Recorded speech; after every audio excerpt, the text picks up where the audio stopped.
pagi hari ini saya menyampaikan firman Tuhan yang saya akan berbicara mengenai mentalitas, ya, atau dalam kata lain mindset, ya, pola pikir, ya. Mindset yang lebih cara berpikir, ya, pola pikir. Sebab pikiran ini menentukan.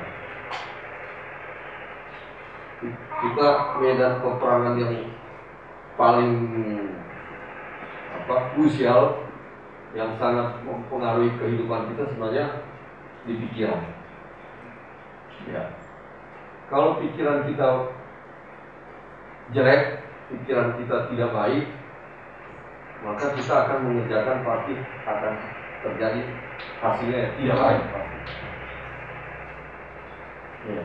Kalau dalam pikiran kita sesuatu yang negatif, sesuatu yang tidak baik, sesuatu yang jelek, hasilnya akan tidak baik. Sebaliknya, kalau di dalam pikiran kita terisi hal-hal yang baik, hal-hal yang positif, ya, pasti hasilnya akan baik. Statement ini kira-kira bisa dipegang, saudara? Bisa? Masuk di akal, ya? Ya, kalau kita berpikir yang baik, otomatis kita melaksanakan yang baik. Kita berpikir yang positif, yang benar, kita melaksanakan yang benar, pasti hasilnya akan baik. Kalau yang sesuatu yang tidak baik, benih yang tidak baik sudah ada dalam pikiran kita, pasti kita akan mengerjakan itu. Sebab kita diperintahkan oleh pikiran kita. Kita melaksanakan sesuatu kan diperintah oleh pikiran. Kita mengantisipasi segala sesuatu ini kan semua dengan pikiran. Respon segala sesuatu dengan pikiran. Nah, pada siang ini kita akan berbicara mengenai pikiran. Mindset. Cara kita berpikir. Coba kita membuka di dalam Roma 12. Kacamata. Oh, ada. Roma 12 ayat pertama dan ayat yang kedua. Tuhan tolong kita biar kita merdeka di dalam hal berpikir. Roma 12 ayat 1 dan ayat yang kedua. Bisa dituliskan mengenai persembahan yang benar. Karena itu saudara-saudara, demi kemurahan Allah, aku menasihatkan kamu supaya kamu mempersembahkan tubuhmu sebagai persembahan yang hidup, yang kudus, dan yang berkenan kepada Allah. Itu adalah ibadahmu yang sejati. Janganlah kamu menjadi serupa dengan dunia ini, tetapi berubahlah oleh pembaharuan budimu, sehingga kamu dapat membedakan manakah kehendak Allah, apa yang baik, yang berkenan kepada Allah, dan yang sempurna. Ya. Saudara, surat Roma ini, ya, datang kepada kita semuanya dalam Roma pasal yang ke-12 yang berbicara mengenai satu persembahan atau ibadah yang baik, ibadah yang berkenan kepada Tuhan. Kita mau ibadah kita menjadi ibadah yang berkenan kepada Tuhan. Mau, saudara? Ya, jadi ibadah yang berkenan kepada Tuhan. Dalam terjemahan bahasa lain, ibadah yang sejati juga diterjemahkan dengan penyembahan yang sejati, pelayanan yang sejati. Nah, saudara, dari ayat ini dikatakan untuk kita memberikan atau melakukan sesuatu ibadah, penyembahan, pelayanan yang sejati, di sini dikatakan sebelumnya ayat ini datang buat kita harus mempersembahkan tubuh kita sebagai persembahan yang hidup, yang kudus, dan yang berkenan kepada Allah. Jadi kita harus mempersembahkan tubuh kita, ya, kehidupan kita sebagai persembahan yang hidup, yang kudus, dan yang berkenan kepada Allah. Ini ada berbicara juga, kalau kita simak kata-kata ini, penyerahan. Penyerahan yang baik. Menyerahkan hidup kita. Paulus pernah berkata, hidupku bukan aku lagi, tetapi Kristus. Ya, penyerahan. Persembahkanlah tubuhmu, kehidupan kita. Yang agak bermasalah dalam hidup kita adalah kita penyerahan kita. Ya. Kita setengah-setengah hati dalam mempersembahkan hidup kita ini kepada Tuhan. Ya, sehingga Tuhan juga setengah-setengah juga akan mau membentuk kita menjadi pribadi yang baik, atau bejana tuh kita bejana Tuhan penjuna. Dia mau membentuk kita menjadi bejana yang indah. Menjadi pribadi yang indah. Pribadi yang baik. Pribadi yang menyenangkan. Jadi sebelum kita dibentuk oleh Tuhan dan kita akan mengalami sesuatu yang baik dalam kehidupan kita, sini dikatakan kita harus mempersembahkan tubuh kita sebagai persembahan yang hidup dan kudus dan yang berkenan kepada Allah. Tubuh ini adalah pelaksanaan kehendak daripada Tuhan. Tubuh melaksanakan kehendak Tuhan ini dari tubuh kita inilah. Ada ayat berkata kita menjadi senjata-senjata kebenaran. Tubuh kita, baik tangan kita, mulut kita, mata kita, pendengar, semuanya menjadi alat Tuhan untuk melaksanakan kehendak daripada Tuhan. Jadi tubuh kita. Ya, kita belajar lalu ada di dalam hidup kita ada tubuh, jiwa, dan roh. Tubuh pelaksanaan daripada kehendak dari Tuhan. Pikiran itu menerjemahkan apa kehendak Tuhan. Dan roh kita menerima apa kehendak daripada Tuhan dalam hidup kita. Kita ada roh. Kita dari dalam. Kemudian apa yang kita tangkap dari roh kita akan maunya Tuhan, kehendak daripada Tuhan. Diterjemahkan oleh pikiran kita. Oh, begini tuh maksud Tuhan. Kehendak Tuhan. Nah, kita melaksanakannya dengan praktik dalam tubuh kita. Melaksanakan kehendak daripada Tuhan. Kalau bapak-bapak, kehendak Tuhan dalam satu keluarga, apa? Sebagai bapak, adalah mengasihi istri. Hai suami-suami, kasihilah istri. Sebagaimana Kristus mengasihi jemaat. Kita kan konteks kita tema ini the blessed family. Kita mau diberkati, keluarga kita diberkati oleh Tuhan. Suami, kasihilah istri sebagaimana Kristus mengasihi jemaat. Amin, bapak-bapak, mengasihi istri. Sebab ternyata pekerjaan yang paling berat daripada seorang bapak, seorang suami adalah mengasihi. Mengasihi orang yang itu terus selama hidup. Ya. Mengasihi istrinya itu seumur hidup. Habis diberkati itu. Gak boleh kemana-mana. Harus sayang pada istrinya sepanjang hidup. Ini bukan sesuatu yang mudah.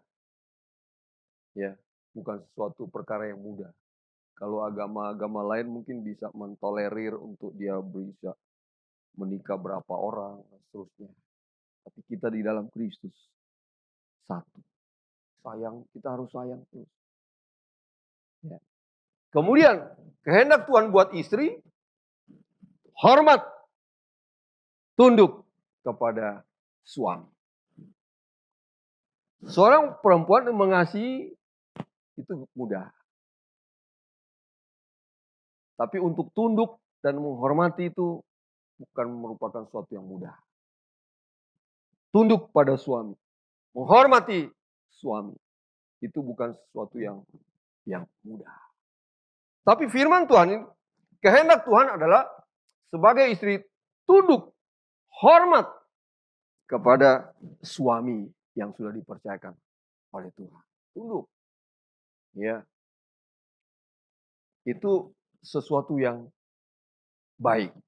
Ya saudara, kita semua melakukan firman dan anak-anak hormati orang tua. Kitab Efesus berkata, hai anak-anak, taatilah perintah orang tuamu di dalam Tuhan supaya apa? Supaya kamu berbahagia panjang umurmu. Jadi ada berbahagia, panjang umur nggak berbahagia, enak nggak saudara? Nah, enak. Nah anak-anak supaya berbahagia dan panjang umur, taati orang tua. Dengar-dengaran kepada orang supaya diberkati. Ini firman Tuhan loh. Yo. Taati, hormat kepada orang tua. Jangan nanti sudah mati, kuburnya dibuat bagus-bagus. Karena menghormati, karena buat bagus-bagus. Percuma, itu apa? Justru kita menunjukkan sikap hormat, taat pada orang tua waktu masih hidup. Kalau sudah mati, apalagi yang dinikmati. Selama hidup, kita mau berfungsi dengan baik. Kita mau melakukan kehendak Tuhan dalam konteks keluarga. Orang tua jangan menyakiti hati anak.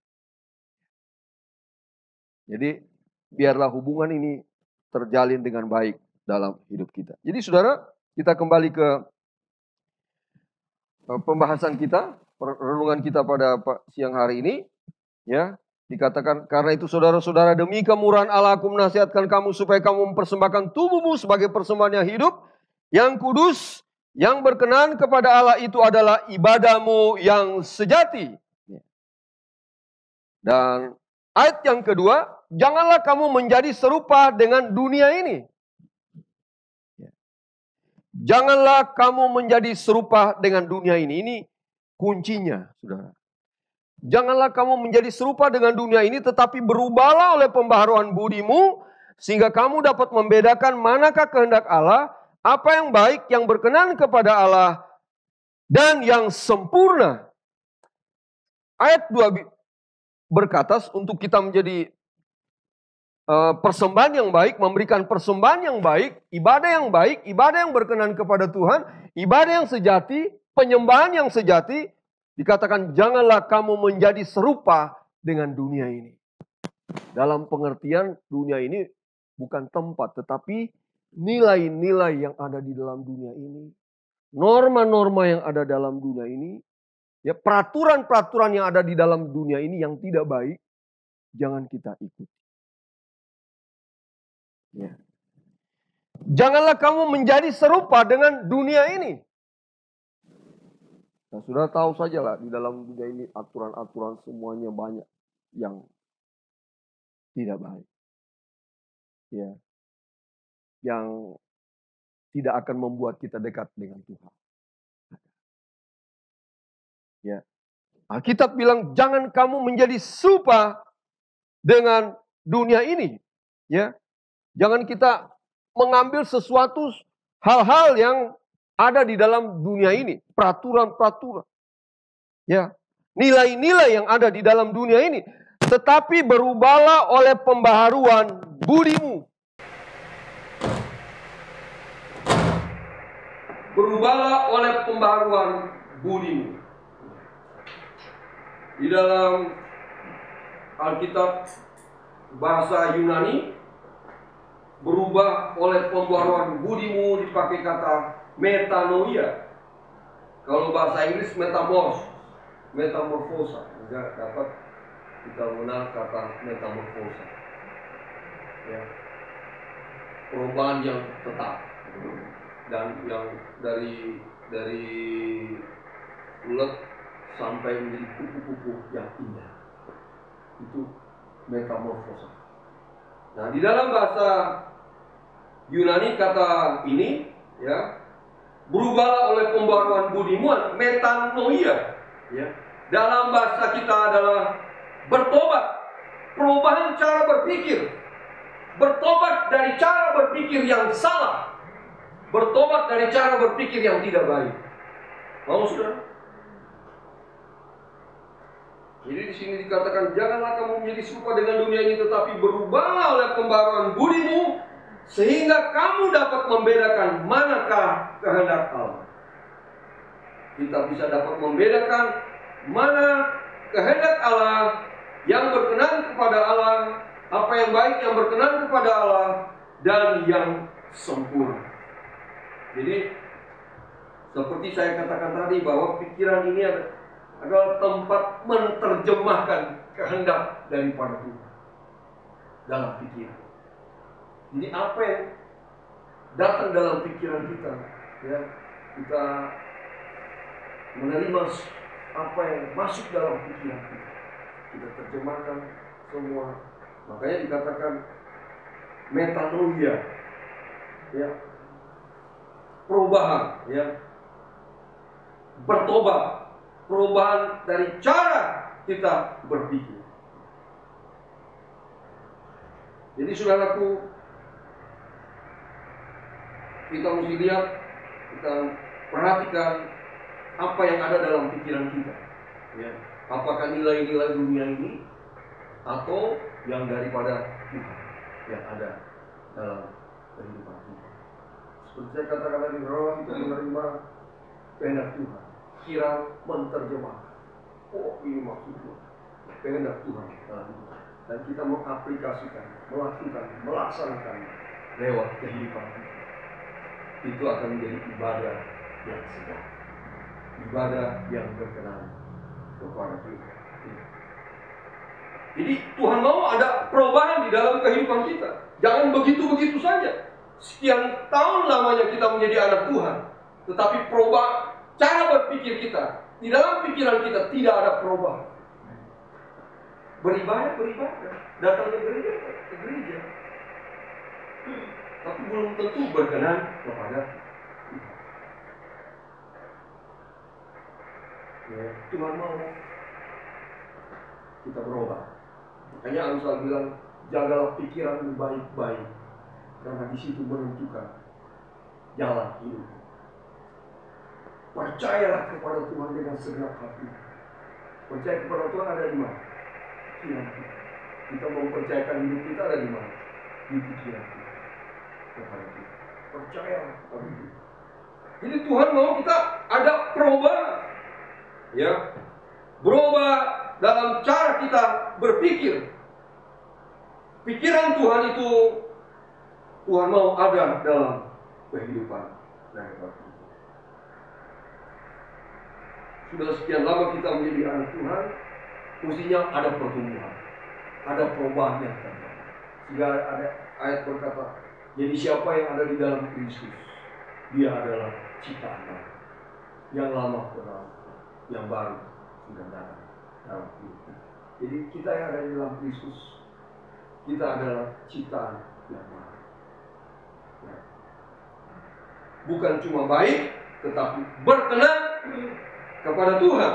Ya, kita datang di sini baik, datang ke gereja baik, ya.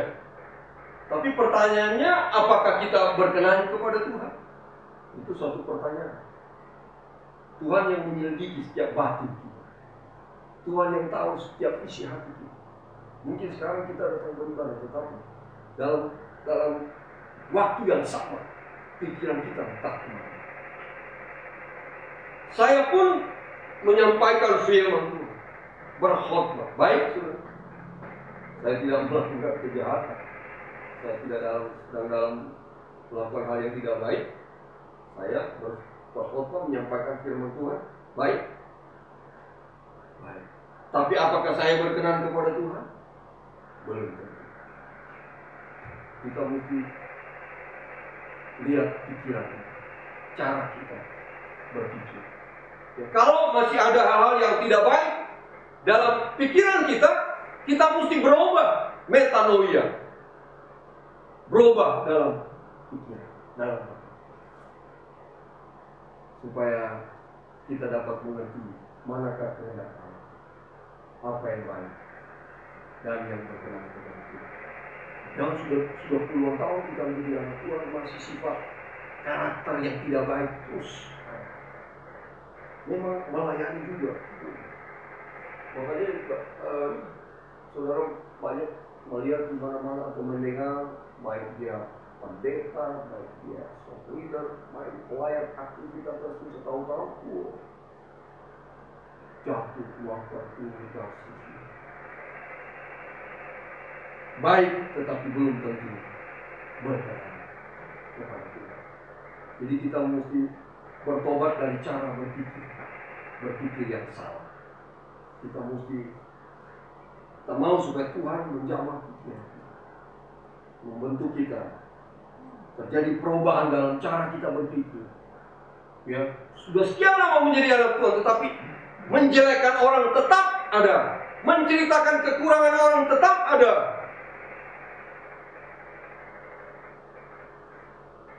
Apalagi kesombongan tetap ada, ego tetap ada, pikiran belum bertobat. Tuhan mau kita menjadi satu persembahan yang hidup dan yang berkenan kepada Tuhan. Amin, saudara. Itu pertumbuhan yang baik, pertumbuhan yang sejati, ibadah yang sejati, ya, atau penyembahan yang sejati.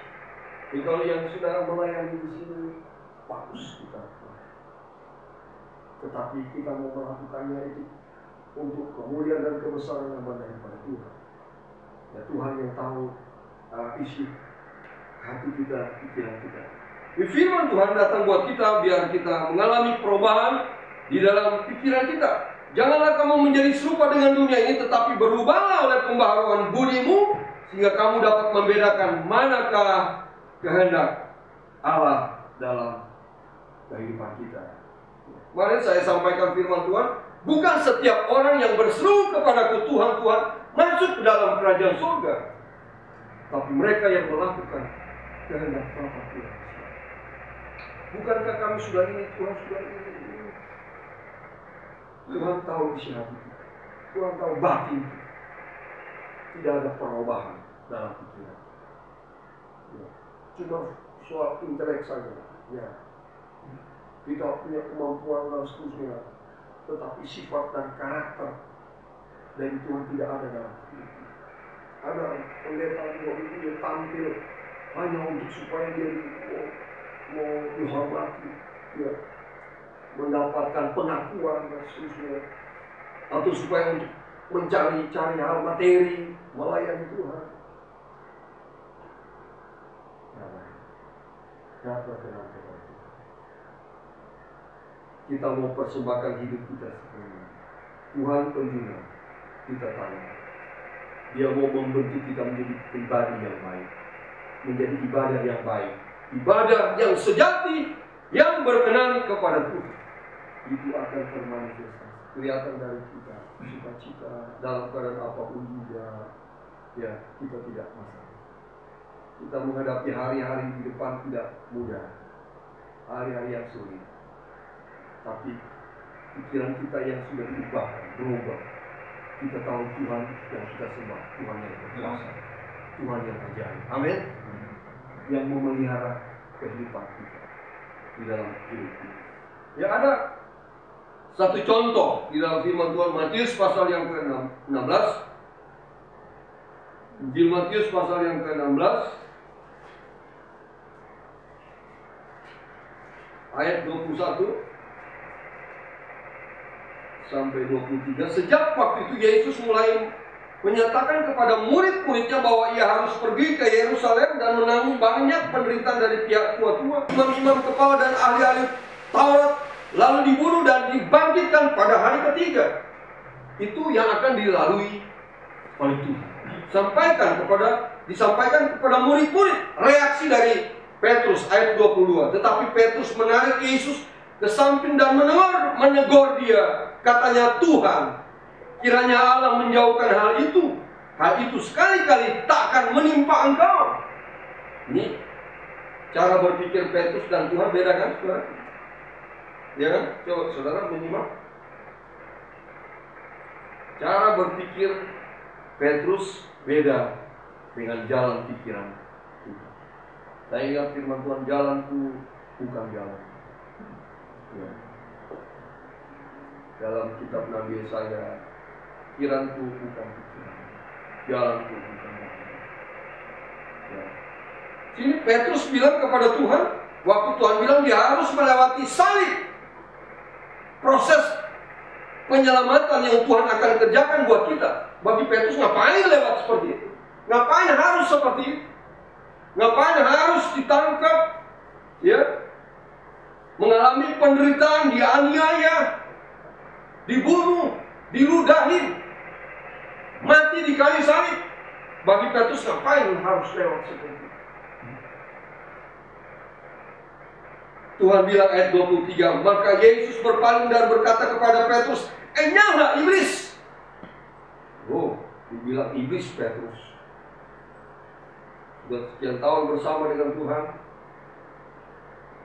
jalan pikirannya masih belum diubahkan. Kita mau diubahkan pikiran kita menjadi pikiran Kristus. Amin, saudara. Ya. Biar kehendak Tuhan yang jadi dalam hidup. Ya, Tuhan bilang, enyahlah iblis. Wow, itu apa yang diungkapkan oleh Petrus ini sekilas baik kan? Misalnya Tuhan mau ditangkap dan seterusnya. Wow, dia bilang nggak akan, dia akan membela, dia bisa. Ya, pikiran Pak Petrus, enggak, ada saya. Ya. Langkahi dulu saya.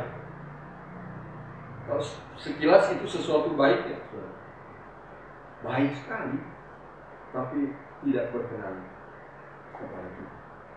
Tidak berkenan kepada Tuhan. Enyahlah iblis. Wow, keras sekali apa yang disampaikan oleh Tuhan. Ya, kalau saya sampaikan seperti itu kepada saudara, saudara pasti akan marah. Saudara tidak akan datang lagi di tempat ini. Enyahlah kamu, iblis. Saudara akan pergi tak kemana. Dan Tuhan bilang pada Petrus, nyala iblis, engkau suatu batu sandungan bagiku, sebab engkau bukan memikirkan apa yang dipikirkan Allah, melainkan apa yang dipikirkan manusia. Jadi Petrus bukan memikirkan perkara Allah. Ya, pikiran Allah tidak ada dalam dia. Yang ada dalam pikiran. Ya sudah, jangan kita terjebak kalau kita, Petrus baru saja dia mengaku engkau adalah Mesias, juru selamat. Tapi setelah itu, pikiran dia masih belum memahami pikiran Tuhan, belum ada perubahan yang pikiran Kristus belum terjadi di dalam kehidupan dia. Ya, bagi Yesus, ya, kemuliaan yang dia raih harus lewat salib. Tanpa kemuliaan tidak ada salib.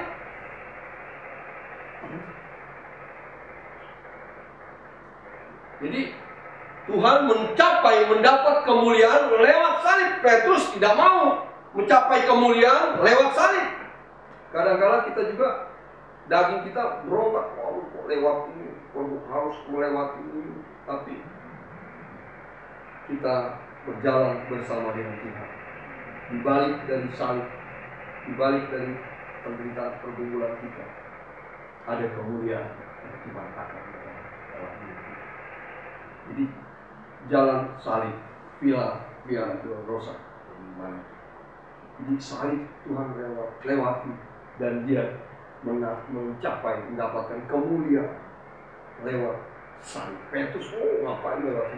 Pikiran manusia. Ini yang ada pada Petrus. Kadang-kala itu juga ada dalam pikiran kita. Ya, kalau kita mengalami zaman kuasa daripada Tuhan, pertolongan daripada Tuhan, penyataan kuasa mujizat daripada Tuhan, itu baik. Tapi belum tentu kita memahami apa kehendak daripada Tuhan. Kalau kita mau mencapai sesuatu biasa instan.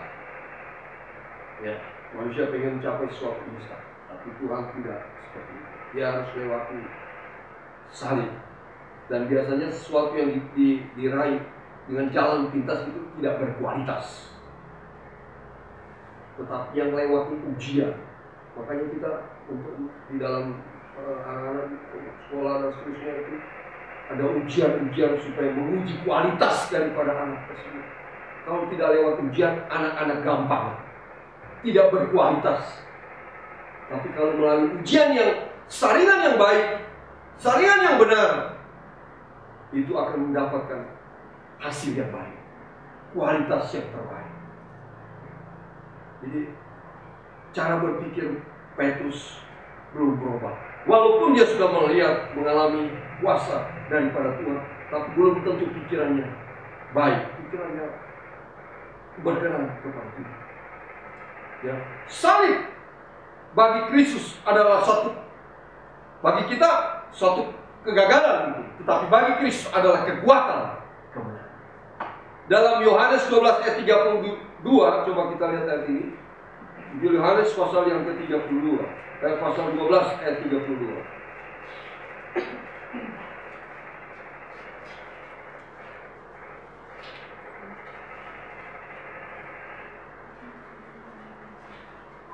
Yohanes 12 ayat 32. Dan apabila aku ditinggikan dari bumi, aku akan menarik semua orang datang kepadaku. Ya saudara, Yesus disalibkan dan banyak orang datang kepada Tuhan. Amin saudara. Kalau Yesus tidak dinaikkan, ditinggikan, disalib, sia-sia pemilihan. Kita tidak mendapatkan anugerah keselamatan yang daripada Tuhan. Yesus ditinggikan, ya, disalibkan, menarik banyak orang, apalagi hari-hari ini banyak sekali yang datang kepada Tuhan, bertobat menerima Tuhan. Bukan kadang-kala sesuatu nilai seperti saya katakan tadi yang berkualitas itu lewat perjuangan, lewat pergumulan, lewat salib yang kita raih bisa menjadi berkat bagi orang lain. Orang lain bisa datang kepada Tuhan.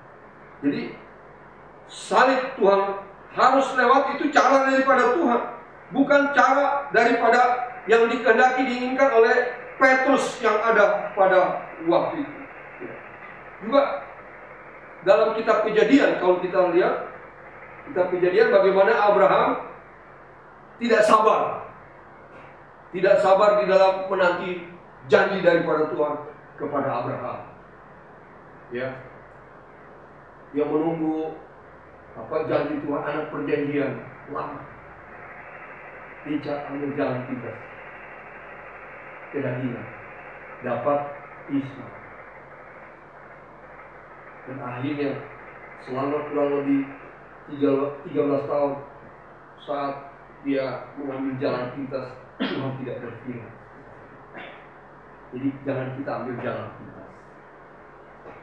Kita mau mengikuti jalan kehendak daripada Tuhan di dalam kehidupan kita semuanya, maka kita akan diberkati oleh Tuhan. Kita kembali ke ayat pokok kita tadi dalam kitab Roma, surat Roma, ya, kita janganlah kamu menjadi serupa dengan dunia ini, tetapi berubahlah oleh pembaharuan budimu, sehingga kamu dapat membedakan manakah kehendak Allah, apa yang baik, yang berkenan kepada Allah, dan yang sempurna. Jadi Tuhan mau supaya kita baik, bukan cuma sampai baik, berkenan kepada Tuhan dan sempurna.